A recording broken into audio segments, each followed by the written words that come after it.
আন্তর্জাতিক অপরাধ ট্রাইব্যুনাল থেকে এই মুহূর্তে বের করা হচ্ছে। আমরা দেখানোর চেষ্টা করছি এই মুহূর্তে তাদেরকে কিন্তু আটক করা হয়েছিল, তাদেরকে এই মুহূর্তে আন্তর্জাতিক সালমান এফ রহমান কিন্তু এই মুহূর্তে বের হয়েছেন। আমরা দেখানোর চেষ্টা করছি সালমান এফ রহমান থেকে শুরু করে একের পর এক যারা মন্ত্রীরা রয়েছেন তারা কিন্তু এই মুহূর্তে বের হচ্ছেন। আমরা দেখানোর চেষ্টা করছি রাশেদ খান মেনন কিন্তু এই মুহূর্তে বের হচ্ছেন আন্তর্জাতিক অপরাধ ট্রাইব্যুনাল থেকে, এবং একের পর এক কিন্তু মন্ত্রীরা বের হচ্ছেন। আমরা দেখানোর চেষ্টা করছি সাবেক বিচারপতি মানিক কিন্তু এই মুহূর্তে বের হচ্ছেন। আমরা দেখানোর চেষ্টা করছি তাদেরকে, এবং জুনায়েদ আহমেদ পলক কিন্তু এই মুহূর্তে বের হয়েছেন। যদি একটু দেখানোর চেষ্টা করি, জুনায়েদ আহমেদ পলক কিন্তু তাকে এই মুহূর্তে পিজাব ব্যানে করে নিয়ে যাওয়া হচ্ছে। আমরা দেখানোর চেষ্টা করছি, এবং এরই সাথে আমরা এই মুহূর্তে যদি বলতে চাই সাবেক 9 জন মন্ত্রীকে কিন্তু এই আন্তর্জাতিক অপরাধ ট্রাইব্যুনালে আনা হয়েছিল। তাদেরকে এই মুহূর্তে আটক করে এই আন্তর্জাতিক অপরাধ ট্রাইব্যুনাল থেকে তাদেরকে কারাগারে প্রেরণ করতে যাচ্ছেন। আমরা দেখানোর চেষ্টা করছি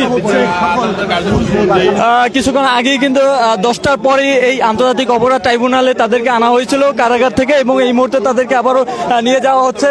আমরা এই যদি দেখানোর চেষ্টা করি মানবতা বিরোধী অপরাধে তাদেরকে আটক করা হয়েছিল, এবং এই মুহূর্তে তাদেরকে এই আন্তর্জাতিক অপরাধ ট্রাইব্যুনাল থেকে তাদেরকে কারাগারের জন্য নিয়ে যাওয়া হচ্ছে। আমরা এই মুহূর্তে রয়েছি আন্তর্জাতিক অপরাধ ট্রাইব্যুনাল, এবং রাশেদ খান মেনন কিন্তু কথা বলতে যাচ্ছেন। তার সাথে একটু আমরা যদি রাশেদ খান মেননকে কিন্তু আমরা দেখতে পাচ্ছি এই মুহূর্তে, এবং যদি দেখানোর চেষ্টা করি এই যে পিজাব ব্যান্ডটি রয়েছে সেই ব্যান্ডে কিন্তু এই মুহূর্তে আওয়ামী লীগের যারা মন্ত্রী পরিষদের যারা মন্ত্রী ছিল 9 জন মন্ত্রী কিন্তু এই পিজাব ব্যান্ডে এই মুহূর্তে রয়েছেন। রাশেদ খান মেনন কিন্তু আমরা দেখতে পাচ্ছি রাশেদ খান মেনন তিনি কিছু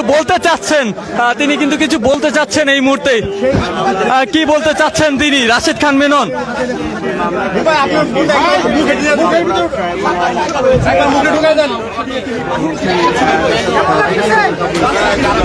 দর্শক, রাশেদ খান মেনন কিন্তু বারবার তাকাচ্ছেন বাহিরের দিকে, যে প্রিজন ভ্যানের বাহিরে কিন্তু তিনি বারবার তাকাচ্ছেন।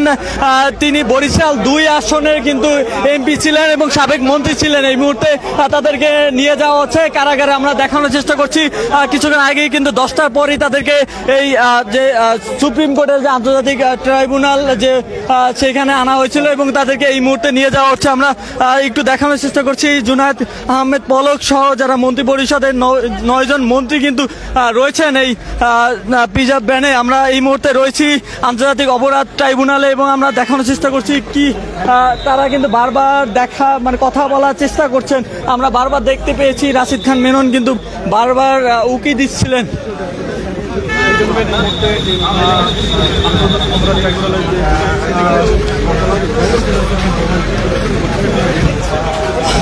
দর্শক, এই মুহূর্তে আন্তর্জাতিক অপরাধ ট্রাইব্যুনালের সামনে থেকেই কিন্তু 9 জন মন্ত্রীকে কিন্তু নিয়ে যাওয়া হচ্ছে। আমরা দেখানোর চেষ্টা করি রাশেদ খান মেনন তিনি কিন্তু বারবার তাকাচ্ছেন ক্যামেরার দিকে, এবং তিনি কিন্তু কিছু বলতে চাচ্ছেন। আমাদের যেমনটা আমরা ধারণা করছি তিনি বারবার কিন্তু তাকাচ্ছেন, এবং এরই সাথে জুনায়েদ আহমেদ পলক সহ বিভিন্ন যারা সাবেক মন্ত্রী ছিলেন তারা কিন্তু বারবার তাকাচ্ছেন। আমরা এই মুহূর্তে রয়েছি আন্তর্জাতিক অপরাধ ট্রাইব্যুনালের যে সামনে আমরা দেখতে পাচ্ছি এই মুহূর্তে তাদেরকে নিয়ে যাওয়া হচ্ছে, এবং কিছুক্ষণ আগে কিন্তু ডক্টর দীপুমণিকে আলাদা ব্যানে করে পিজাব ব্যানে করে নিয়ে যাওয়া হয়েছে, এবং এই মুহূর্তে আমরা দেখানোর চেষ্টা করছি আন্তর্জাতিক অপরাধ ট্রাইব্যুনাল থেকে তাদেরকে নিয়ে আটক করে এই মুহূর্তে কারাগারের জন্য নিয়ে যাওয়া হচ্ছে।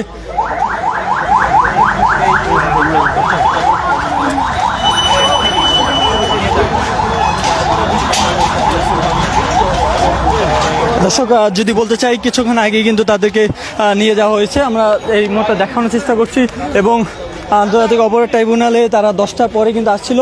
সেই 10টার পর থেকেই কিন্তু বারবার তাদেরকে জিজ্ঞাসা থেকে শুরু করে তাদেরকে ভিতরে প্রবেশ করে নানান জিজ্ঞাসা করা হয়েছে, এবং এই মুহূর্তে তাদেরকে প্রথম দিনের মতো যে বিচার সেই হয়েছে, এবং এই মুহূর্তে তাদেরকে নিয়ে যাওয়া হচ্ছে কারাগারে।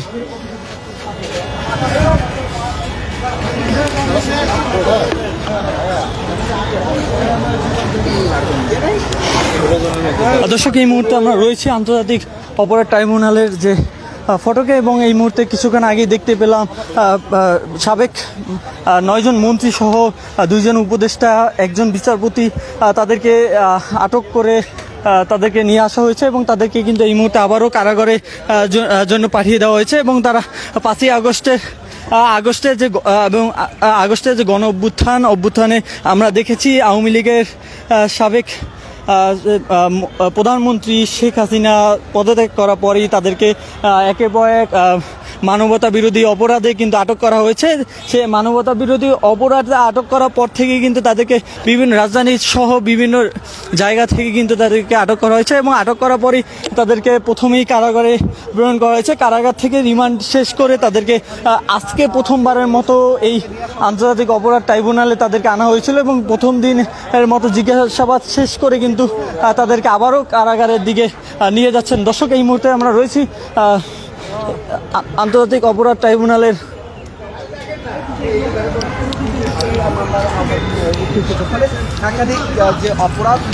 একাধিক অপরাধের মামলায় কিন্তু তাদেরকে আটক করা হয়েছে। যেমনটা আসলে বলছিলেন, জুলাই যে গণ অভ্যুত্থানে তাদের সাধারণ শিক্ষার্থীদের থেকে শুরু করে যাদেরকে আহত করেছে, নিহত করেছে, সেই অপরাধে বিভিন্ন থানায় কিন্তু তাদের নামে মামলা হয়েছে। সেই মামলার পরেই কিন্তু তাদেরকে আটক করার সিদ্ধান্ত নেয় পুলিশ এবং সে আটক করার পরেই কিন্তু তাদেরকে কারাগারে প্রেরণ করে এবং কারাগার থেকে রিমান্ড শেষ করে এই মুহূর্তে আন্তর্জাতিক অপরাধ ট্রাইব্যুনালে তাদেরকে আনা হয়েছিল।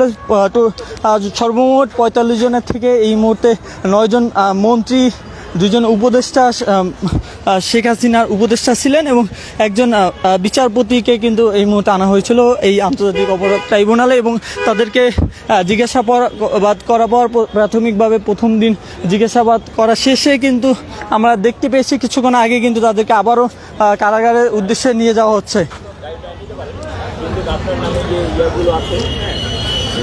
দর্শক, এই ছিল সর্বশেষ আন্তর্জাতিক অপরাধ ট্রাইব্যুনাল থেকে।